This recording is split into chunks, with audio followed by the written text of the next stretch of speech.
In today's tech video, I'm going to show you guys how you can take video on your Insta360 X3.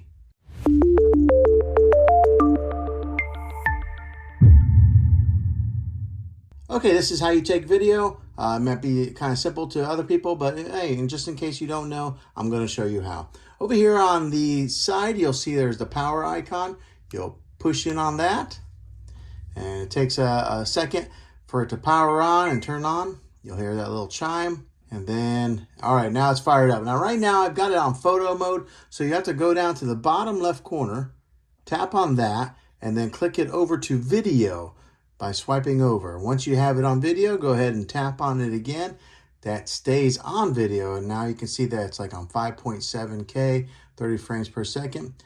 But in order to start recording and take video, you'll, on the bottom left corner there's that circle. You'll just push in on that. All right, and it says start recording. And then you'll see the counter icon. And then to stop, all you do is push that button again. And now it's going to stop recording.